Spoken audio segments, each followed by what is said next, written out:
Thank you, everyone, for joining us on a new episode of Channel Orange. I'm your host. Oh, screw you, Nova. I'm your host, okay, the God, the deity, the mogul. I am here with my confidant, C Chisel, live from Liberty Sizzle, a.k.a. Puffco Poppy. What we puffing on today? Today we puffing on the papaya from Evermore. It was a nice little dab that I just finished a jar of. Very nice. Everything Evermore does with the live rosin is nice. No complaints there. You know, I needed some nice fuel as I moved from Liberty City to Vice City for a week. Oh shit! So go visit my parents and some of my family and get settled down there. I used to live down in the Sunshine State, so I'm gonna take a little visit. But before then, we gotta run through some stuff. There's some must talk about topics that we had to hit before I got up out of here. Let's start like this. LeBron has a podcast with JJ Redick. Now I'm gonna give you my all the way thoughts. I have not watched it yet because me personally, nobody else has to agree with me or share my sentiment. But I feel like for this medium, I think LeBron is not good for because he is a habitual liar.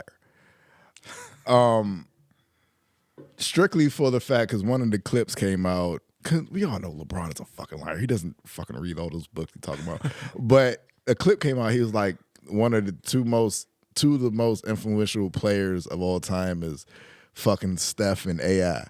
Granted, I get you, but bruh, you know, come on, bruh. You know who you're not trying to say. You know exactly who you're not trying to say. Stop it. Like that just feels like super cap. Because you already know you chasing that ghost and you can't really you feel like you can't big him up because you feel like you're on this level. And people have made you feel like you're on this level. That's just how I feel. But how do you feel? I think he's right. We're talking influential is like he's talking influence in terms of like play style and culture of like the game. And then that's going to be play style. Steph Curry, everyone's launching threes, shooters everywhere, spacing everywhere. And yeah, Iverson, back when I was a kid, I had some cornrows and a baggy shorts and headbands, and like that's all the influence of Allen Iverson, like a whole culture of kind of hip hop culture, kind of ingratiating itself with NBA culture. So yeah, I think he's right. I always think LeBron is wrong, but in terms of influential, in my opinion, Michael Jordan was the first. He made basketball cool. It wasn't cool with Magic and Larry and goddamn Mark Eaton and Bill Laimbeer and come on. He made it cool, in my opinion. That's why he's the most. I mean, aside from you could watch Michael Jordan highlights with jazz music in the background. What are we doing here? All right, man. You about to be mad, but look. All right, let's go. There's some merit to. I know you've seen the viral TikTok stuff going around that we're done with the 90s. We're done with the 80s. As the young generation of hoopers has gone to war with the old heads about how good the old era was compared to the new era. And look, I love Jordan. I've been a constant defender of Jordan. Don't do this. There's some merits to these arguments, man. Some of these old heads are tripping. Look, Michael Jordan, some of his greatest highlights I've seen Johnny Davis do in garbage time for the Wizards. I am just saying, like some of the layups. He's so incredible. What an incredible reverse layup. He switched hands. Kyrie does that like 3 times a game. Let's keep it real. The level of competition, I'm not saying they were playing against plumbers like they were saying and stuff like that, but the level of competition now is greater than the competition that Jordan and them faced. I'm just saying. Can we both agree that, I mean, it sounds like you agree with me. I said Michael Jordan made basketball cool. That's pretty much my argument. He made basketball cool. I mean, aside from all the scoring, all the championships, blah, blah, blah, we don't have to get into that. But he made that shit cool. Yeah, the sneakers, the play style too. The way he played, he made that shit cool. He made a fucking post fadeaway cool. I mean, yeah. He made winning was the thing I associate with Michael Jordan cool more than like revolutionizing the style of the game. Was him more just like mastering the game. That's why I feel like LeBron is right. If you're talking about influence of the style of the game, I think that's Iverson or Kobe or more the more modern players. And I didn't say, okay, LeBron is a habitual liar, but he's very smart. And I think this is also a play to try to play with Steph. That's just me. That's putting my tinfoil hat on. I think that's still out there. Because that rumor just don't go away like that. Like back during the trade deadline, it was like they tried to get Steph and LeBron on the same team. I don't think that goes away that easily, especially with both of them being fucking playing tournament teams now. I mean, yeah, let's just say we'll see what happens after this year because trade deadline's over. So they're stuck with the rosters they have now, and those two rosters don't look very scary now. They don't look. They look frightful. They don't look scary. Shogun, episode 5. So I'm behind. You gotta fill me in. Pause. So this episode is basically the aftermath of it's the aftermath of Toranaga's son making a horrible decision, and they start the episode off with them cleaning up all the various bodies. Toranaga pulled back up with the squad, cussed out his son. Wait. I did see something on Twitter. They say Toranaga had that shit on again. He did. They said that man's drip is impeccable. He be dripped out. He leave, come back with some new bow on. Yeah, it'd be one of them. He be dripped out. But yeah, it basically depicted that. Of course, we all said it. We said it last week. Your son made a bad decision. You put everybody at war. Toranaga came back with, let's say, about 200. He bought the whole squad with him. And Toranaga, basically, he found out who the spy was. He told the spy, put that shit on somebody else to expose somebody else. That nigga Toranaga smart as shit. Buntaro came back. Oh, what? How he come to life? He just pulled. He was with Toranaga. Yeah, I'm about to say, what do you mean? He was with Toranaga, so he never died. That's the ancient TV and film rule. Everybody, if you don't see them die on screen, you're right. Yeah, you actually called it. Yeah. They don't die. There's a reason why they don't smoke niggas on screen. So he came back. Of course, that has a wedge between Blackthorn because he got to live in the house with them. Oh, damn. So he just clapped the cheeks and now the husband came back and he got to live. Oh, damn. Yeah, it's sad. But I forgot her name. Is it Kimiko? I think so. Something like that. She looked at it like, okay, he's back. We got to fall back. Me and Blackthorn got to kind of, fall back. And she kind of like shunned him, kind of shunned him off a little bit, cold shoulder, especially after that shit happened. A nigga would be like, yo, what's up with us type shit. And he's like, nah, my husband's back now. It's a little hot now. It's a Walking Dead situation. And on top of that, Buntaro, he wasn't feeling this nigga from jump because he knew what time it was. Him like, oh, my wife likes you. This ain't going to end too well. So they both got drunk. Buntaro was very like abusive and stuff, and that's where we got this scene from the trailer. Did you see the trailer? I don't really watch trailers anymore. I don't want to be spoiled. They be showing too much in these trailers these days. The scene when like an arrow flies past her face, that was Buntaro shooting the arrow to show how fucking accurate he was.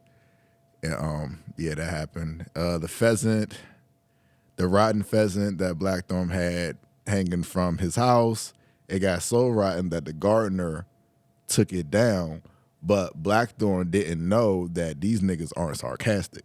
So he was like, if anybody takes this pheasant down, I'll kill them. So what happened was the gardener took it down and his courtesan killed him. Oh, damn. Oh, yeah, damn. Because it's like a language. Yeah, they're super literal. They are not sarcastic at all. It's a culture, difference, yeah. And he was like, oh, I didn't mean that. Like, bruh, these people aren't sarcastic. It's like, that must be like an English thing for us to like have fucking deeper meanings behind them. We say shit like break a leg. Especially back then in Japan, like say, yes, it's the cultural. It's like, no, these people are very serious. Yeah, they're like your translators been trying to warn you. It's like, nah, you will lose your head for not being of tradition. Like you gotta be careful out here. Then Didn't they murder a baby in the first episode because a nigga spoke out of turn at a meeting? And he was just like, I must end your whole family line now. They killed the baby. He had to seppuku himself. Yeah, he was like, I volunteered to kill myself. And they was like, that's not enough. That's not enough. That's crazy. God damn. I'm like, I don't know how you like. That nigga interrupted a meeting. I don't know how a parent, like even parents in good conscience, like, okay, we're cool with y'all killing our child. Like, that would just never happen. Y'all got to chop my fucking head off right now. I'm not going to give you my child. Like, you got to come fight me for him.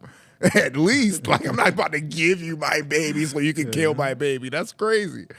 What else happened? There was another earthquake. There's mad earthquakes. Basically made a whole landslide, ruined the whole village. Because you remember last episode, they was like, our houses are built quick because they go down all the fucking time. And that happened again. And, last thing. We have a Cersei. There is a Cersei. We got a Cersei because the queen that they let go back to the other castle, she like, yeah, I'm gonna make some moves happen. And I'm scared. Okay, and I'm with it. Yeah, I'm scared. And that's basically the episode. That's basically the episode. All right, everything that happened. I'm with the shits. So when you watch it, of course, I did a lot of paraphrasing and stuff. Thank you. But that's basically the gist of it. It's still 100% fire. Every single episode, banger after banger. Everybody, listen to the sound of my voice right now. The way people compare this show to Game of Thrones, it's folly. But the quality of the show, it is such that you can see it. Because they would not compare that great show to a show that is less than if it wasn't at least as great. So this is a great show. Every single episode, fire. There is no season 2 because there don't need to be no season 2. You're getting straight buckets every goddamn game. Now, let me ask you a question. Would you rather have a player, he shoot 10 threes, make 10 threes, or he shoot 50% this game, 50% next game? No, we want the 100%. And that's where we are now. Shogun, go watch it. Oh, yeah. Yeah, no, it's just gas. Now, Invincible episode just came out. That's more fresh. They're sticking way to the comics, which is refreshing because the comics are good enough that you don't need to make that many deviations. I'm looking at you, Xmen. Still an amazing show. I have not a lot of notes. You read the comics, so walk us through it. Yeah, I think the only thing that hurt the show is the break. That really hurt the momentum of the show. I feel like a lot of people forgot about it and stopped talking about it in between that little mid-season break after we had such a long wait for the season. And it's like, hey, let's wait. You want to wait some more after just 4 episodes after waiting like 2 years? So I think that was a really bad marketing decision. If you're going to make us wait, you should have just made us wait in all. Let me ask you a question. One sitting and then put the whole season out. Why did that not work, but Attack on Titan did? It didn't. Attack on Titan was just so good. It was just so good that people were willing to wait that long. But that absolutely hurt the momentum between, especially I think season 1 and season 2. Yeah. Or season 2 and season 3. I forgot which one, but there was a large gap. And I think that really hurt the momentum in a lot of people. But when it came back, it just came back so goddamn good. It just gets you back in it. But it's like, yeah, I think that's another testament to how great Attack on Titan is, honestly, that it survived all those long production gaps. Mm-hmm. That most shows don't, or they lose a lot of momentum. Yeah. So this episode, I mean, straight up, those two guys are going to break up, man. It's not going to work out because this is always the conundrum with a superhero and being in a relationship, right? So of course, you understand that I can't spend time with you or link up with you as much as I want to because I'm out here saving the world. Put it in Goku's. That's like Chi-Chi complaining. Goku, you never spend time with me. I'm sorry, Chi-Chi, but every fucking week there's a new alien coming here to blow this whole planet up. But I'm sorry I don't have time to take you on a date right now. I'm fucking training. There's going to be a muscle-bound alien coming here to kill everybody. Every week. You just got to understand that, and a lot of women can't. CJ, I think it was very well handled. I think much better than the comic books. I think this is a change for the better. The way they're handling the Mark Amber relationship, and I think they did confirm they broke up right in the episode. Kind of. Yeah, but limbo.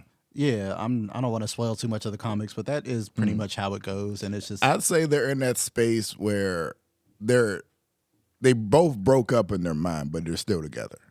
Yeah, but they both recognize, and I like how they both talked it out, and it was like more of a mature thing of just realizing like why it can't work. Yeah, and I do like the fact that Amber did like have some accountability to it, but ain't really much you're doing wrong. Yeah, I mean, it's nothing she can do. It's nothing she's doing wrong. They're just like incompatible because of his lifestyle as a superhero, and they're already leaning towards like there's a solution for Mark because there is someone that he has a lot of chemistry with who also happens to be a superhero. I feel like that's fucked up though, because they friends though. That's so fucked up. Amber and Shorty is friends though, but that's how it happens though. Yeah, but it just makes more sense, and it's like the chemistry is natural, and it's just like their lives. That like they don't have to hide those things. They can go on the missions together because not only is Eve a superhero, but Eve is an extremely powerful superhero. One of the strongest, like on the level of Mark. So it's like she's someone who can understand like the struggles of being that powerful and having that much responsibility and things like that. So it's just a natural thing. It's very very well done. I think the show has taken some nuance with it and just making a lot of the more emotional arcs of the story more interesting. Because I think they're very faithful to the action and the action beats and the fighting, but I think what they do make changes on subtly is a lot of the character work and the relationships and maybe expanding on that, and I think that's good. I think all of it has been very well done so far. Let me ask you this question. Do you feel like, or I don't know, because I've never really delved into early days Superman propaganda, but I'm looking at it like a turtle. Like, because their shells have to get hardened over time. And I'm looking at Mark like he has to become this all-powerful Superman type figure, right? Like you gotta lose a lot, lose. Get your fucking skin hardened to the point where you could take a punch from like a super strong motherfucker.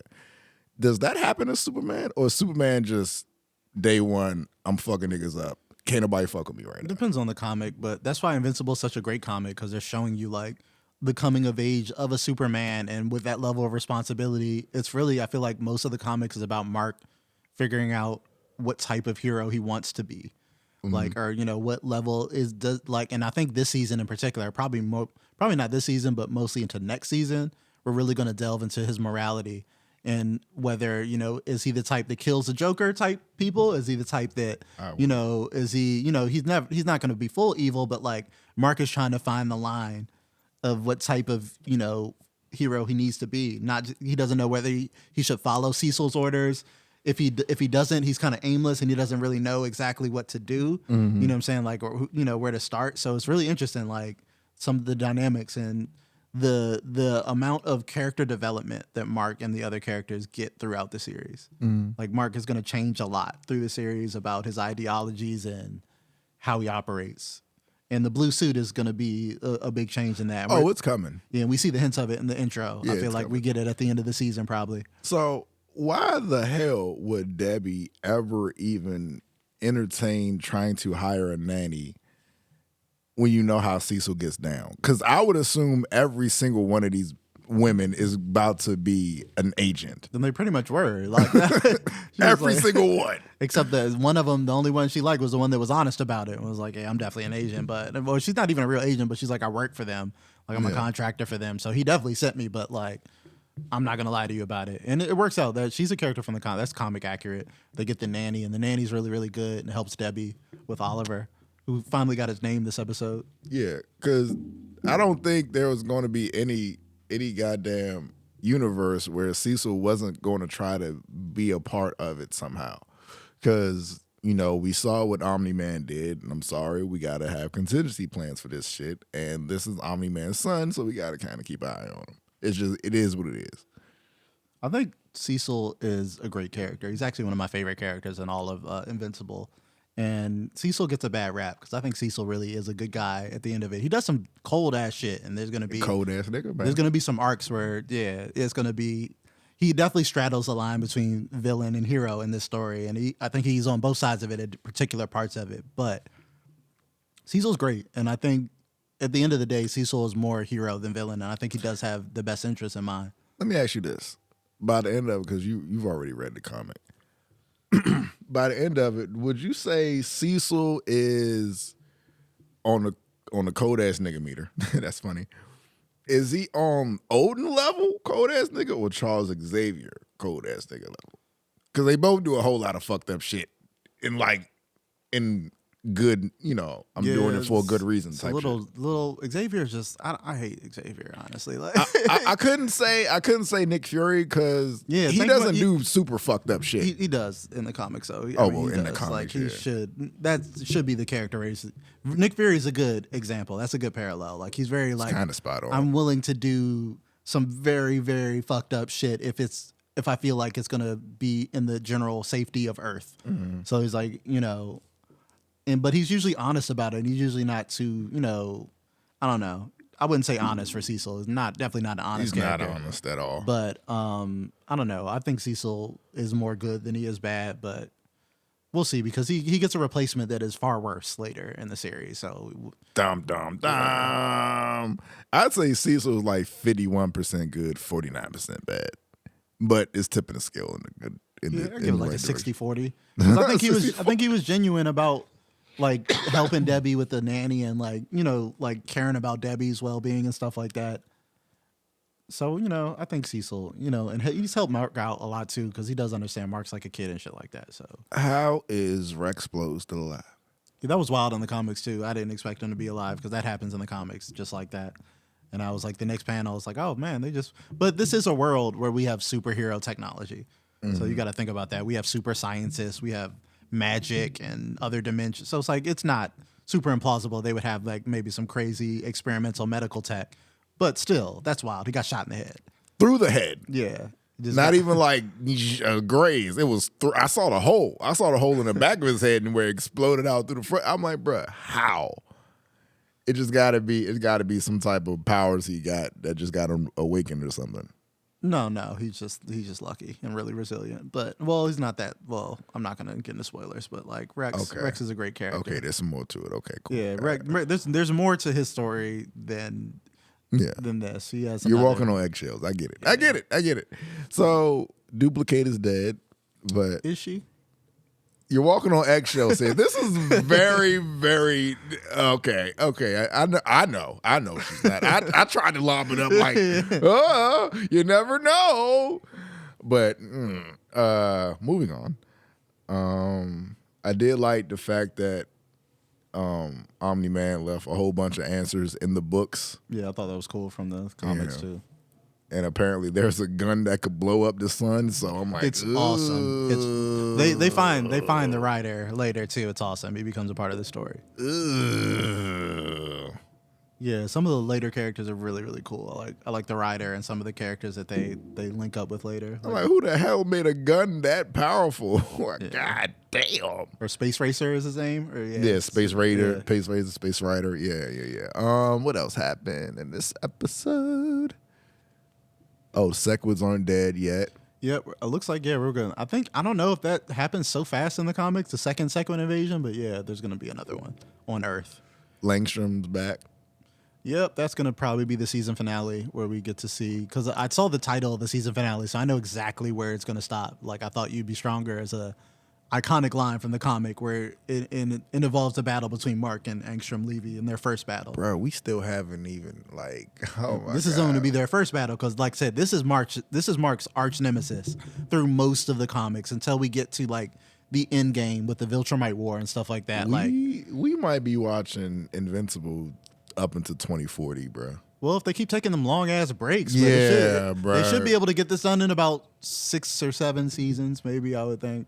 6 years, 8 years at that. If they do like a couple breaks, 8 years. Oh my god! Like I said, I can see like what are we on season 2.5? They could probably wrap this up. This is the second part of the second season. They could probably do 5 or 6 seasons. God damn, because we haven't even done. Yeah, we're not that. Yeah, there's a lot of book left. Oh my god, we haven't even seen Shorty yet. Yeah, it's a lot of book left. Oh my god! Because again, like this is going to be him and Angstrom's first big confrontation of of a couple. So it's like, there's still a lot of book left. Like I always talk about my favorite arc is Dinosaurus. So we haven't met Dinosaurus. We haven't met some of these other. It's a lot of comic. There's a very large time skip later in the comic. You haven't met Monster Girl's child yet? Spoilers. Oh yeah, when that jump gets crazy. Spoilers. Yeah. Oh yeah, the stuff. Yeah, the robot stuff, and Robot becomes a wild character too. So much development for all these characters, man. Even people like Bulletproof, and people have these side stories that are crazy. So, main event. Doom doom doom doom doom doom doom doom doom doom doom doom doom doom doom.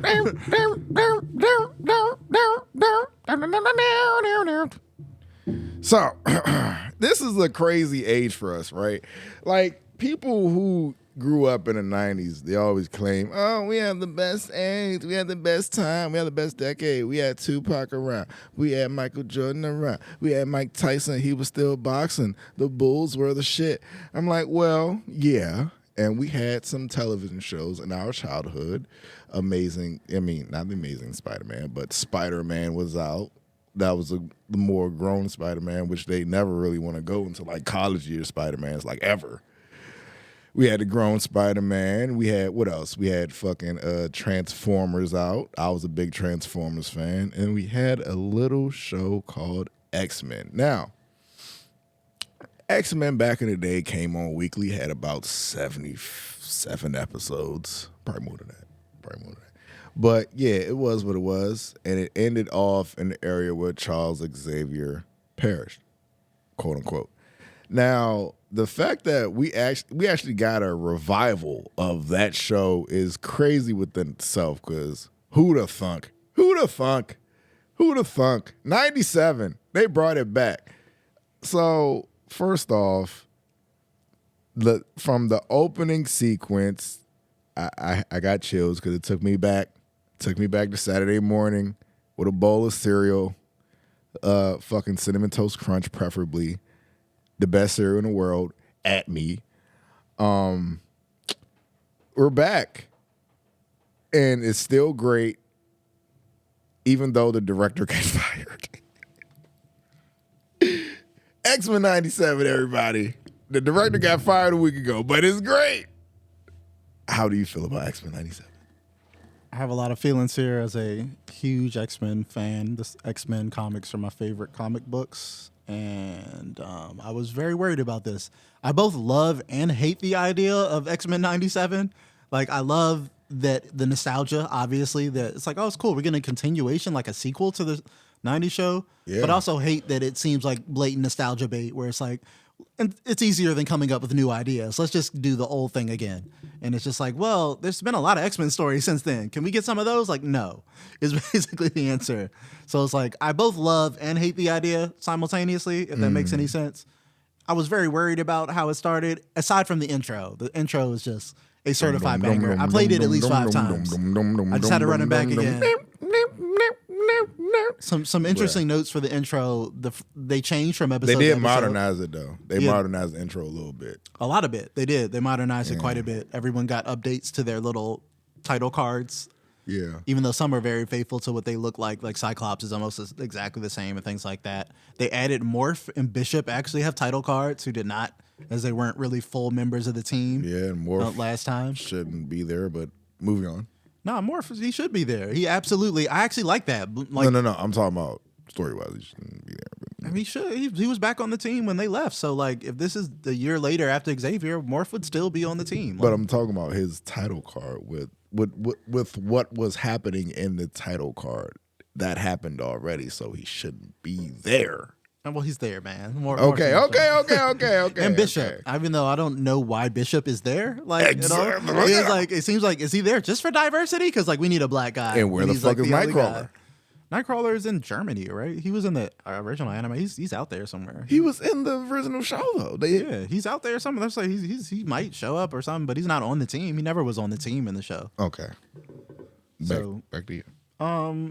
I was a little worried at the start because it was leaning a little too heavy into the nostalgia for me.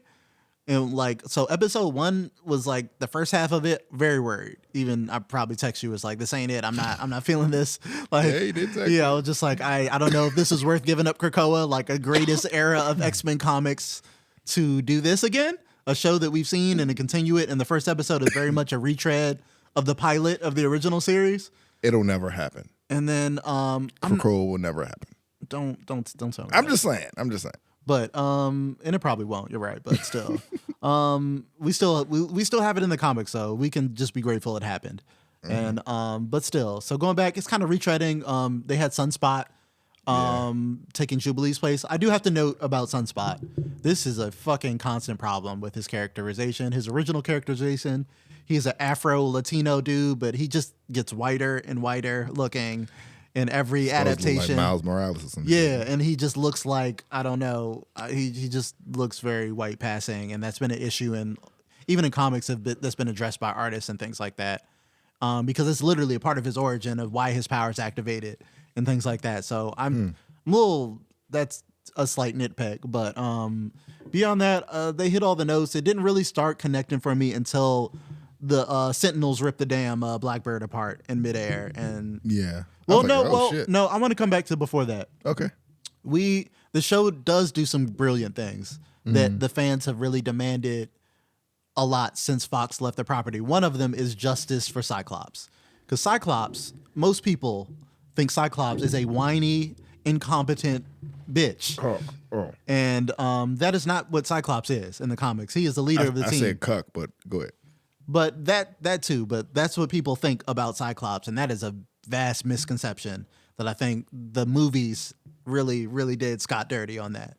And Cyclops, if you've ever played Marvel vs. Capcom, is an awesome hand-to-hand combatant, which was the inspiration for his storyboards for his fight in that first scene where he's sliding himself across with his concussive blast, and he's like doing something like just this awesome choreography and use of his powers that we never see, like creative. He's not just shooting someone with laser eyes. He's actually doing cool things and using the momentum from his eyes to propel his body in different ways. And it's like his eye beams come from another dimension or some shit like that. Yeah, something like that. Yeah, but poo. Yeah. they're concussive blasts, so they're not heat rays either, like some people think. Like, but it's very cool. So the end to show people his attitude too. Like, I feel like they fixed his characterization where Scott is more upbeat. He's more like in the field, like he's confident as hell.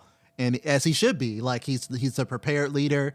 Everyone respects him. You know what I'm saying? More like I think they really, really nailed Cyclops as the leader. To me, my X-Men moment and things like that, where he's reluctant to take charge, as he always is in the comics. He's not Xavier, so it's like, you know.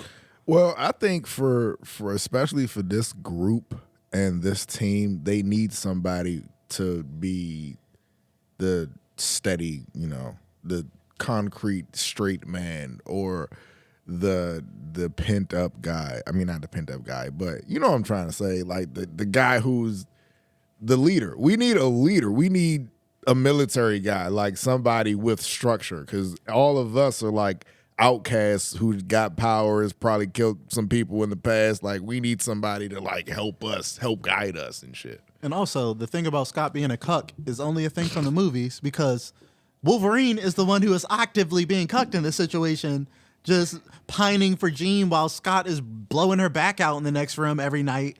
Like, so, like, he's not the cuck. He got the dub in that situation. But I'm like, I don't understand Wolverine, because he gets shorties. Like, why is he still tripping? Because I'm on his team and I like you, I gotta fixate on you. That blew me in the first episode where his whole tantrum, Jean's leaving the team.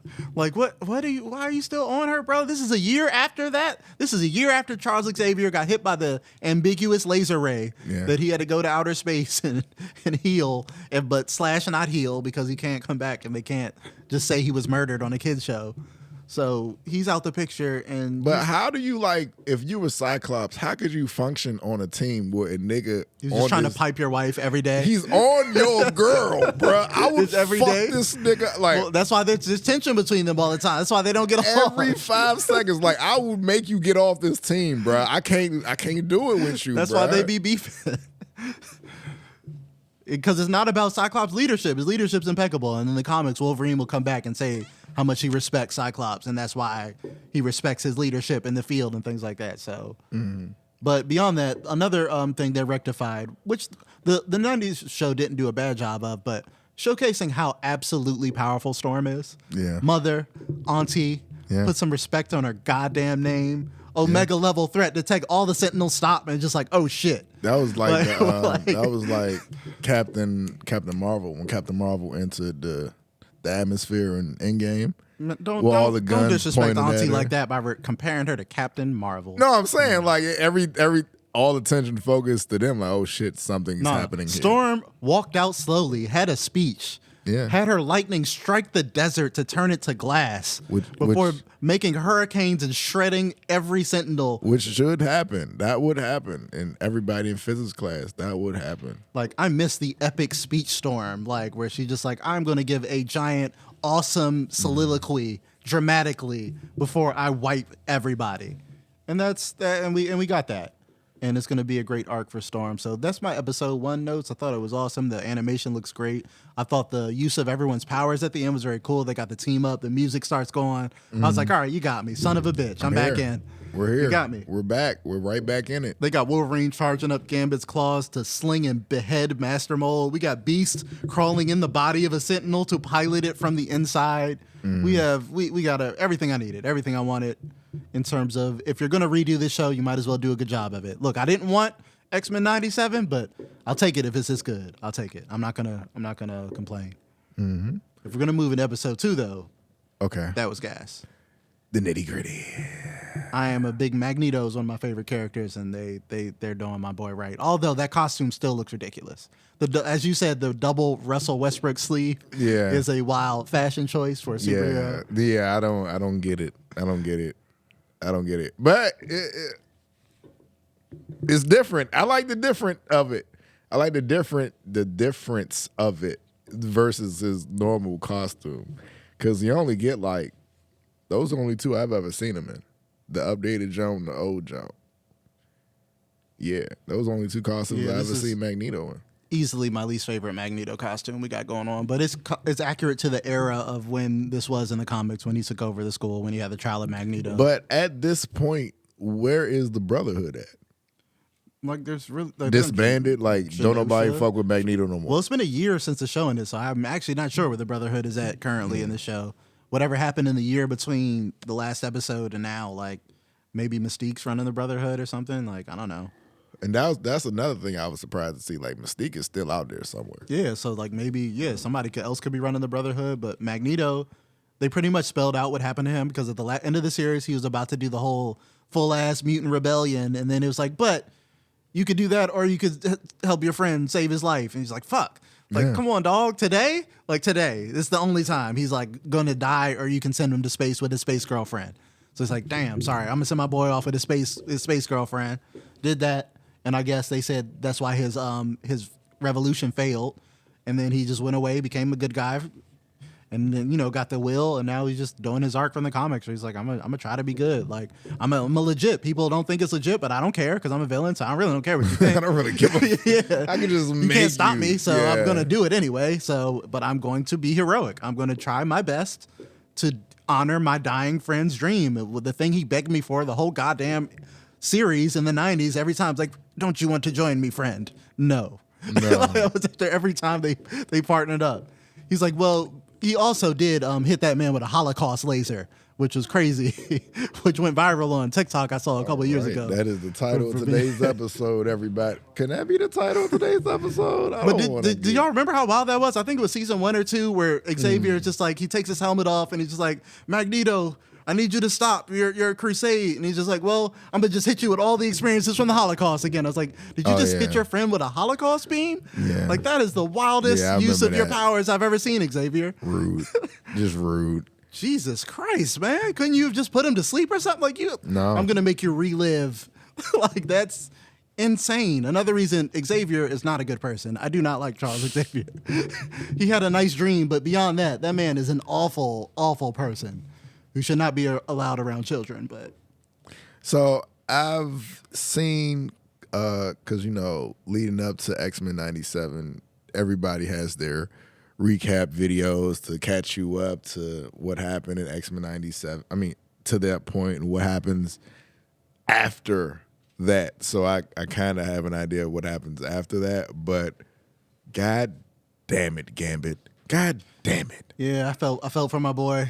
That hurt my heart right there. That hurt. Gambit fan. I hurt. I was like, but I get it. Rogue is horny, and if there's only one dude that can touch you, she's gonna let that man hit. There's no way she's not gonna let that man hit. There's one dude in all of that you know of life that that can touch you, and you can't touch any other human. And you're horny as hell as Rogue is. She's like looking at people dancing, like, I wish I could. Damn. If only I could rub up against. And I feel for Gambit, who is equally horny, but he's just like, if I touch you, I will die. And he's willing to die for those cheeks. It's fucked up for Gambit because Gambit actually really loves her, like straight up. I love you, I really love you, and I don't. You know what I'm saying? I want to be with you type shit. He loves her so much, he's willing to die for the cooch. He's just like, she's like, it'll literally kill you. He's like, I'm willing to go there, man. In the immortal words of Cal Rips, you willing to die for that pussy? And his thing is a firm. Make sense? All right. Oh, poor Gambit. Oh man! Yeah, I felt he dropped the card and everything. He dropped the card. Why do you have the card in his hand? Yeah, right. No, He just holding the gun. Why the Queen of Hearts in that Gambit? No. He's probably going to go see her and speak some shit to her. Like, oh, he saw her walk out the room. Oh, Gambit. And he caught it early. He saw that they were subtle when she was like, "We should forgive Eric." He said, "Eric? What the this nigga by his first name? Eric? Who Eric? Magneto? Yeah. Like, whoa. What? Like, we all address this nigga by Magneto, right? Like, who the fuck is Eric? Like, what? Even hurts. Charles didn't call him Eric in the show. It hurts. He would call him Magnus and stuff like that. So I was like, hey, damn, like, ain't no, like, you calling that man by his government name. You a little personal there, right there. Every nigga been through it. It hurts. It hurts. He said, "Shorty, how you know my man? How you know where my man address is already? How did John already in your location? Like, what's going on? Like, Gambit in here having a hard time." Man, the GPS already connected when they went to Magneto's crib. And he was like, what's happening? Why does Cerebro work here already? Went to Genosha, the Wi-Fi connected in Genosha. Gambit was like, why does Cerebro connected? We just walked in here. It's connected already to Magneto house. Yo. You nasty rogue. But hey, man, that's the only dude in the world My last note would be, ouch. As soon as I saw a pregnant Jean Grey in that trailer, I was just like, we're doing. You knew what time it was. So we're doing Madeline Pryor stuff because Jean Grey, especially when they said the name of the baby. Because first I was confused. I was like, maybe they're just doing something different. Maybe this is a twist on Rachel or something like that. And they were just like, this is Nathaniel, and they've gone out of their way. I was like, oh, so that's Cable. So that's not. Yeah, that's not your mama. That's not Cable. Jean. that's not Cable's mom. Okay. And apparently he's supposed to grow quick. So and get sent to the future because the virus. So is the virus going to come back? We're gonna I have no idea what's going to happen with this plot, but we're definitely getting some Goblin Queen stuff. We've already got Mr. Sinister hints, so we know we're going to get Sinister back.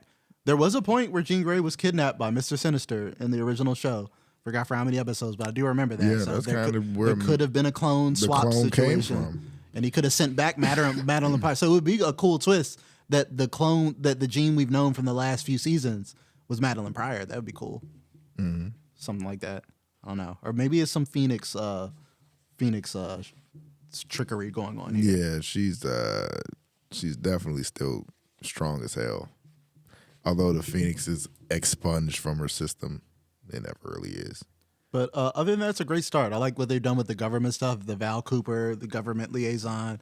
The mutants are kind of in a different place. They're like more trusted now that Charles died on TV in front of everyone. So the mutants are more accepted. But have some goddamn respect. Get off the treadmill and talk to us while we try to talk business with you. Get off the treadmill. Oh yeah. Even Cyclops like, bro, get the fuck, man. Like what did Weight Watchers over here. Like, what are we doing? Like, talk to me face to face. What are you doing? But I think it was all worth it for Magneto at the UN giving one of the best speeches I've seen in a while.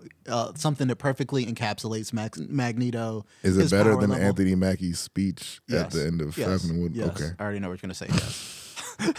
But yeah, to take the actual UN Council up into space with the hateful assassin and Magneto and Storm are Executioner. They're really tight in the comics too. So like, I think that's a cool touch where he's like, for what you did to Storm, dog, like our most powerful, beautiful Queen Mother Weather Witch. Yeah, like one of our a greatest example of our amazing powers. You robbed her of that.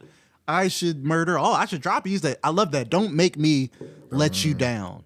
Okay, Yeah, like don't make me let you down. That was a little good writing yeah, right there. It's like it's a threat, but also like I'm gonna try to be good. But like if it goes south, I can be a villain again, and you don't want that. And that's the paradox of a villain becoming good, because a villain, the whole point of a villain is I think I'm a good person. I just do some horrible shit on the strength that I think I'm doing a good thing, a virtuous thing. Like Thanos wanted to eradicate half of all life on Earth because he was trying to do the good thing, but nigga, that's still like you justifying you doing a bad thing. So it's always convoluted. Yeah, but like I said, great writing. I kind of see where some of the arcs are going. Like I said, we're going to do some Inferno-esque stuff with Madeline Pryor. We're definitely going to do Life Death with Storm. I knew that when we seen that damn Mohawk, which is my least favorite Storm hairstyle, but we're going to get into one of her best story arcs, so that's going to be cool. We'll probably see Forge again, too. Oh, Forge, okay. Because in the comics, Forge is the one who makes the weapon that takes her powers away, and that's a big thing. Forge makes a weapon, he has a lot of regret about making that or making something like that. But it should be cool. And they have a weird romance that I didn't like, but Oh man.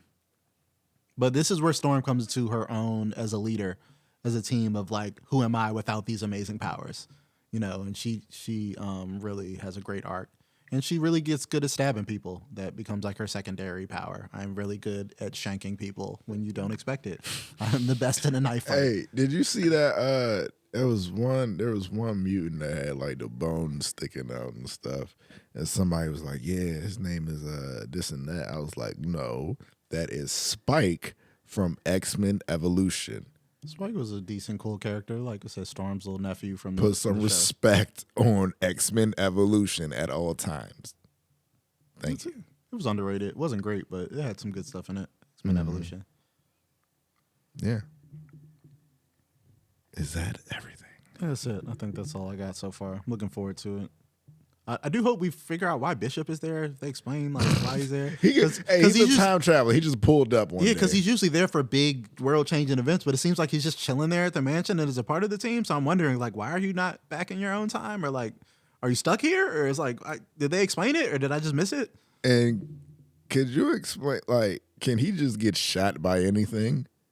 Bishop? Most forms of energy he can redirect. Okay, so a bullet would just bounce off. Well, that would just be like a normal thing. I think he would absorb the energy from the bullet. Okay. So probably don't want to be hit by bullets, which is why he uses a lot of bullets. But he can redirect energy. But it's cool because that should be funny. I feel like in the original show he never used his powers. He was just always shooting stuff. Yeah, that's what he'd be doing. He'd be like shooting. Ah, shoot me. All right, let me shoot this. Yeah, so it's like I feel like it's cooler that they're actually showing him use his powers more. And using him as more like a shield, because everybody uses laser blasters in this universe, so he can just jump in front of it and be like, I got this. Yeah. And then just, fire it back. So it's cool. I like just having him on the team. I was just wondering like why he's there, because it's usually like a specific reason when Bishop is there. So maybe, especially if Cable is going to be involved in this season. So the two time travelers and their crazy ass arc that they had in the original show, where they have an episode and then one nigga comes back, I gotta undo this nigga's episode. Yeah. And he in the background of Cable's episode trying to do it was very fun. But is there anywhere I know this is a deep dive, but is there anywhere in the comics and any chance we could see Onslaught? Probably not. That was like a whole line-wide event, the Onslaught, but I hope not, because I didn't like that either very much. But I just love that character. But possibly, maybe they can get into some. Didn't they did some version of Onslaught in the original show? Didn't they? Did they not? I don't remember. I just remember him being a boss in a video game one time. But I don't even know if he's canon, to be honest with you. But I just like that. No, feeling. Onslaught is definitely canon, but yeah, it's cool. It's a very cool design, and it came back recently during the Krakoa era too. Onslaught became a thing in Nightcrawler's book. Actually, I thought it was very, very cool. Bring Nightcrawler in. I love Nightcrawler. I Bring do too. Nightcrawler in. Nightcrawler's always been one of my favorites. That was my main in the arcade game. I just love how he used to stomp on niggas, dog. All right, everyone. That has been an episode of Channel Orange. I've been your host, LK the God, the deity, the mogul, the orange himself. I have been here with Puffco Poppy. Tell your friend about Fiyasquad. Go ahead, subscribe. Tell someone you love them, gang. Yeah. I've got so many goddamn messages. Oh my god. All right.